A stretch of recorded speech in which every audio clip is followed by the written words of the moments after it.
ওই মেয়েটি এই বাড়িতে আশ্রিত ছিল, আমাদের কাউকে বলে যাওয়া ওর দায়িত্ব ছিল। এখন কোনো বিপদ আপদ হলে আমরা তো দায়িত্ব নিতে পারবো না। সেটাই তো, ওর তো কেউ নেই, কারুর কাছে যে যাবে সেটা তো সম্ভব না। হ্যাঁ, তবে তবে ওর এক মামা আছে বোধহয়, তার কথা জানো কি, বা তার ঠিকানা? না, মামার কথা তো আমাকে কিছু বলেনি। তুমি কি করে জানলে?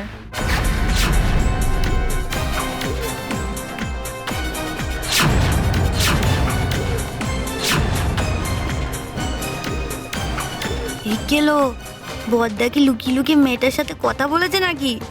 তাহলে তো কেস জমে দই। না না, আসলে আমার আমার মনে হলো তাই। ও কি তোমাকে বলেছে কিছু, ওর মামার কথা বা কি অন্য কিছু? না না, মামা কাকা নানা কিছু তো হতেই পারে।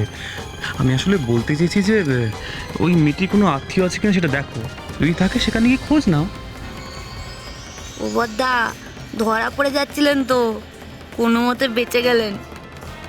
তোর কবিতা জেঠি তো চলে গেল, আমার খুব ভালো লেগেছিল কবিতা জেঠিকে। আমারও। ওমা, জেঠি কি রাজা?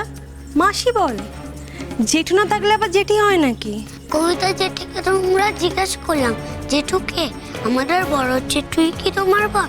কবিতা জেঠি তো কিছু বললোই না। তার মানে বড় জেঠু কবিতা জেঠির বর, তাই না বড় জেঠু?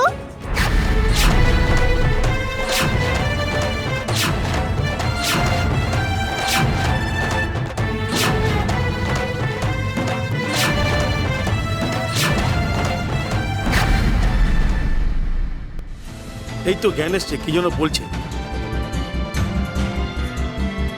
আচ্ছা, কোনো মহিলা একটু এগিয়ে আসুন না, উনি যেন কি বলছে। যাকে বাবা, ফিরানি যখন বেঁচে গেছে তখন দেখে আসি।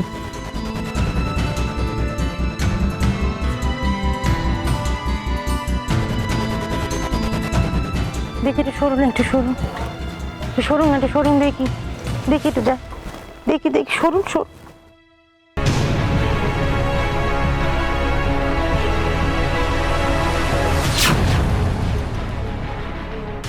বাপ রে বাপ, এ তো ভিজে ঢোল, জ্বর জানি না আসে।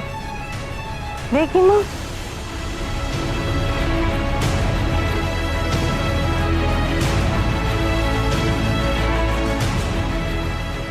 মা গো, কিসের এতটুকু?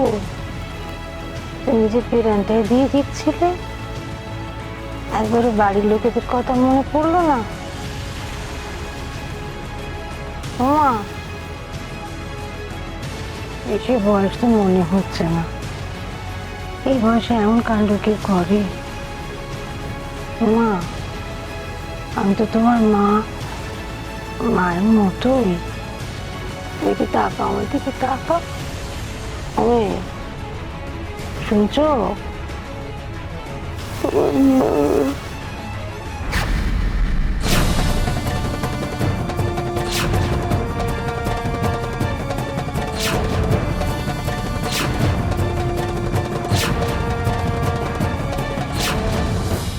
হ্যাঁ, ও বিধবা। হ্যাঁ, সাত সকালে বেরিয়ে গেছে। হ্যাঁ, দেখতে সুন্দর, মাঝারি হাইট, বয়স এই 28 থেকে 30 হবে। হ্যাঁ, আপনি একটু ভালো করে দেখুন।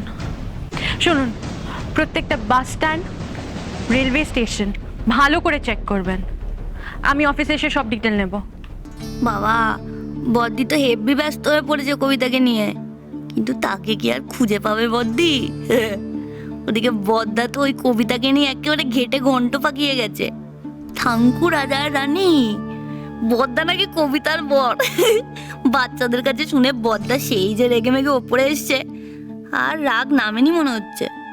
শুনি তো এই নিয়ে বদ্দিকে কি বলে। নিশ্চিত, আমার না অফিসে যেতে একদম ইচ্ছা করছে না। সাত সকালে মেয়েটা কোথায় যে উধাও হয়ে গেল, কিছু বুঝতে পারছি না কোথায় গেল। আমার না খুব চিন্তা হচ্ছে। আর অফিস না গিয়েও পারবো না, ওখানে গিয়ে বাকি থানাগুলো খবর দিতে পারবো। দেখি মেয়েটাকে কোথাও পাওয়া যায় কিনা।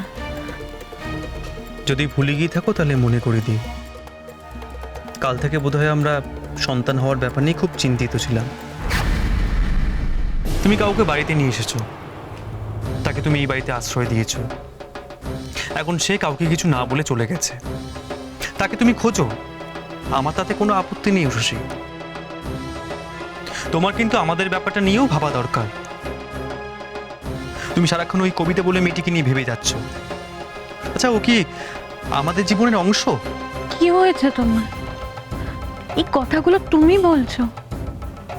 আমার তো নিজের কানকে বিশ্বাস হচ্ছে না। কিভাবে স্বার্থপরের মতন কথা তো তুমি বলো না নিশি।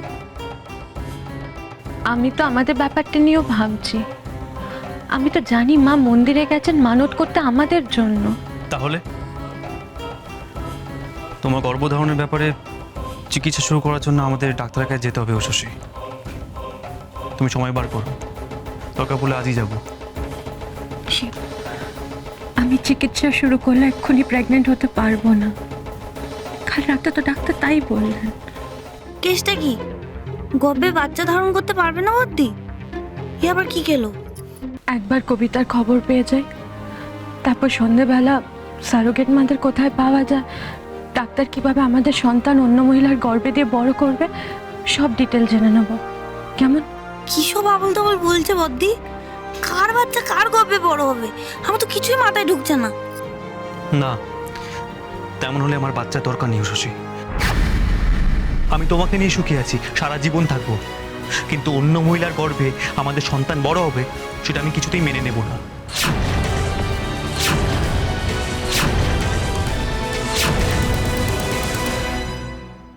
বাপরে, এ তো বেশ গড়বড়ে কেস মনে হচ্ছে। মাকে সব জানাতে হবে। বদ্দি পেটে বাচ্চা বড় করতে পারবে না, এটা জানলে মা যা করবে না। উফ, ভেবে আমার পেটটা ঘুরঘুর করছে। চাই চানাচুর খেয়ে আসি। কি ব্যাপার বলো দেখি? হ্যাঁ, এত বেলা হয়ে গেলো তো নিশিতের মা ফিরল না। এত করে বলি বর্ষা বাদলের দিনে ছাতাটা নিয়ে বেরো, ছাতাটা নিয়ে বেরো। সে অভ্যেস তো তার আর করা গেল না, উল্টে কথা শোনাবে। মন্দিরে ডালা নিয়ে যাব, ছাতা ধরবো কোন হাতে, যত সব। ভাগ্যিস বৃষ্টিটা একটু ধরেছে, তাই উঠোনে আসতে পারলো। শ্রাবণের ধারা যে এত তাড়াতাড়ি কমবে ভাবাই যায়নি। এদিকে ওই যে মেয়েটা কবিতা হঠাৎ উদাও হয়ে গেল। কি যে সব হচ্ছে না, আরে দিনটাই অশুভ, আর কিছুই ভালো লাগে না। বাবা বলছি, আমার যখন মন খারাপ হয় না, আমি চানাচুর খাই। আপনার যখন কিছু ভালো লাগছে না, আপনি একটু ট্রাই করে দেখবেন। মা তো নেই, টুক করে সাটিয়ে দিন।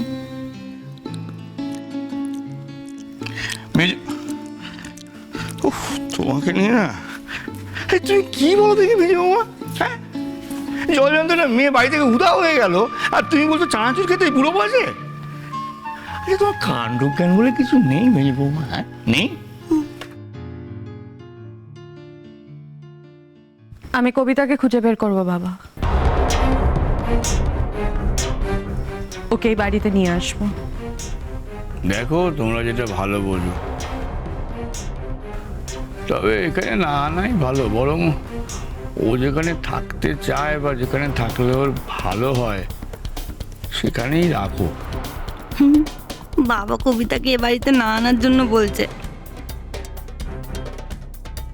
বাবা, আপনার ওকে ঘাট থেকে নামাতে চাইলে কি হবে?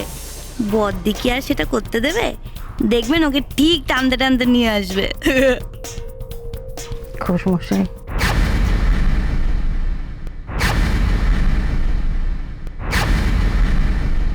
ভগবান যদি তাকে এ বাড়িতে পাঠানোর বন্দোবস্তই করে থাকেন, আমি তুমি বড় বৌমা কি আর কি করবো বলো দেখিনি?